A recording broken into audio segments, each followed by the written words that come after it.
మొదల నుంచి ఉన్నది అది. బుక్కు లేదు భగవద్గీత అంటే. భగవద్గీత అంటే త్యాగి కంటారు, జ్ఞాని కంటారు భగవద్గీత అని. విధి రాత రాసినది మార్చేటైన కంటారు భగవద్గీత అని. గీత త్యాగి, త్యాగి గీత.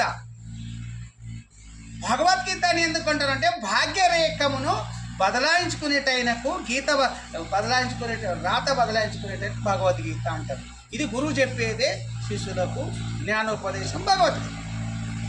కృష్ణ అంటే ఈయననే, దానికినే మొదలు రాముడు, దానికినే మొదలు ఒక్కళ్ళు మహాత్ములు ఇలాగనే ఒక స్త్రీలు ఉన్నది. అది ఎట్లా వాళ్ళ డ్యూటీ వాళ్ళు చేస్తుంటారు, మీ డ్యూటీ మీరు చేస్తున్నారు.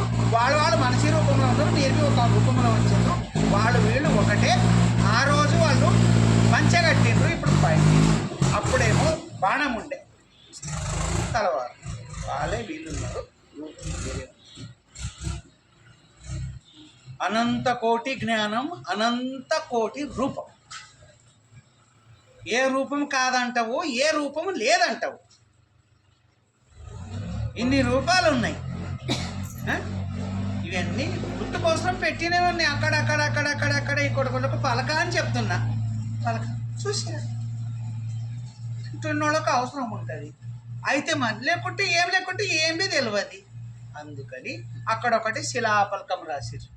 ఇది పాండురంగని గుడి, ఇది శ్రీశైలం మల్లికార్జున గుడి, ఇది కాశీ, ఇది మధుర, ఇది కేదార్నాథ్, ఇది బద్రీనాథ్. ఏంటి పెట్టినావు? అయిపోయిన జాగాలో వీళ్ళు చేసిపోయిన వాళ్ళు ముందు ఉన్న వాళ్ళకు మార్గదర్శనం అని పెట్టింది ఉన్నది. ఆడ వాళ్ళు ఏమేమి చేసిపోయినరు అనేది ఉంటుంది. వీళ్ళు ఏమేమి చేసిపోయారు, వీళ్ళు మమ్మల్ని ఎట్లా స్టోరీ తీస్తారా? వాస్తవంగా కృష్ణుడు ఉన్న టైంలో 16,000 గోపికలున్నారు, అష్టభార్యలు. అష్ట అంటే 8 అంటే గోపికలు అలాగే భార్యలు అలాగా. 16,000 గోపికలు. వీళ్ళు ఉండగా 16,000 మంది ఎందుకయ్యా? ఇంకా ఆయన జ్ఞాని కదా, అనుభవి కదా. అనుభవి అయినప్పుడు మరి వీళ్ళంతా ఎందుకంటే వాళ్ళు రాముని కాలంలో ఉన్న ఋషులయ్యా. రాముడు ఉన్న కాలంలో ఋషులు వనవాసంలో రాముడు పోయినప్పుడు అందరికీ దర్శనం ఇచ్చినప్పుడు ఋషులందరూ నీ సేవ చేస్తాం, మీ సన్నిధానంలో మా విన్నపాలని చెప్పుకొని మీ సన్నిధానంలో ఉంటాము అంటే ఈ మూమెంట్లో వద్దు, నేనే మీ దగ్గరికి వస్తా అన్నప్పుడు వచ్చే జన్మంలో మీరంతా సన్నిధానంలో ఉందిరుగాక అన్న విషయంలో 16,000 ఋషులే గోపికలు ఈ రూపంలో వచ్చింది. ఏమైంది? అదేమో ఋషుల రూపం ఉంటే ఇదేమో గోపికల అడవిల రూపం. మనిషి శరీరాలు వేరే, ఆత్మ ఒకటే అందరు. అప్పుడు ఋషిగా ఉండొచ్చు. ఆ సంకల్ప ప్రకారంగా ఈరోజు గోపికలుగా అయింది. అడవిలో అయింది కదా. దేహం చూసి అడవిలో అంటున్నావు, దేహం చూసి ఋషిన అంటున్నావు. మగ పిల్లగాడు ఆత్మ అడవిలా, మగ పిల్లగాడు కాదు. చిరంజీవి శాశ్వత. అందుకు కాబట్టి సేవకు ఆ విధంగా ఆ రూపంలో వచ్చారు. ఆ రూపంలో ఉండి జ్ఞానం తెలుసుకున్నారన్నమాట. సేవా భక్తి చేసి ఎవరు? గోవర్ధనుని జ్ఞానమును విని వాళ్ళకి అవకాశం దొరికింది. వాళ్ళు ఎప్పుడు కూడా కృష్ణుడు జ్ఞానం చెప్తున్న సత్సంగం చెప్తున్నాడు అంటే వద్దు అని అన్నాడు, అనలేరు వాళ్ళు. పొమ్మన్నా మీ భక్తి చేసుకోండి అన్నారు. వాళ్ళతో పాటు వాళ్ళవి వచ్చింది, వాళ్ళు విన్నారు. ఆయన ఉన్నంతకాలం మధుర కంటికి కనిపించేటట్టు అందరికీ ఆ నగరం కనిపించింది. ఆయన ఎప్పుడూ ఈ శరీరమును చాలించి ఆత్మ విసర్జించిండు. ఆ నగరం సముద్రం పాలైపోయింది. ఇప్పుడు సముద్రంలో ఉన్నది, ఆయన ఉన్నది మొత్తం.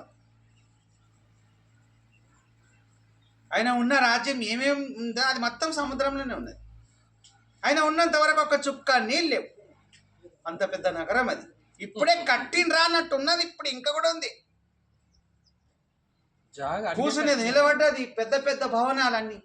బంగారం ఉన్నాయి, వజ్రాలు ఉన్నాయి, డైమండ్ పెట్టినవి ఉన్నాయి, సముద్రంలో ఉన్నాయి. సముద్రంతో నీ మాట తీసుకొని ఆయన ఓన్ తక్షణమే నీస్ మొత్తం మునిగిపోయింది. ఏం చెప్తారు ఈ విషయం? ఉన్నంత వరకు నీళ్ళు కూడా అయినదైన మాట, సముద్రం కూడా అయినదైన మాట అంటున్నా. ఈ భూమి కూడా, గాలి కూడా, అగ్ని కూడా, ఆకాశం కూడా, ఏది ప్రకృతి కూడా ఎట్లా చెప్తే దీని మీదకెళ్ళి అర్థం చేసుకో ఎంత విశేషమైనటువంటి శక్తి ఉంటుంది మహా సత్పురుషులు అంటే. ఈ విధంగా వీళ్ళకు ఆ ప్రకృతికి అటాచ్ ఉంటుంది. మిషన్ ఎన్ని పెద్దగా ఉండొచ్చు, పెద్ద పెద్ద మిషన్ ఉండొచ్చు, బటన్ చిన్న స్టార్టర్ అట్లా ఈ విధంగా ఉంటుంది అన్నమాట. అది ఉన్నందుకే ఇంత పూర్తికి ఈ స్థాయికి ఉన్నారు. కొందరు కొందరు కొందరు కొందరు గ్రామాలలో 10 మంది ముత్తమటువంటి వాళ్ళ సాధకులు ఒక 10 మంది. ఆ 10 మందితో 5 మందితో ఊరు నిలబడింది వాళ్ళ గాలితోని. అట్లా ఒక రాష్ట్రానికి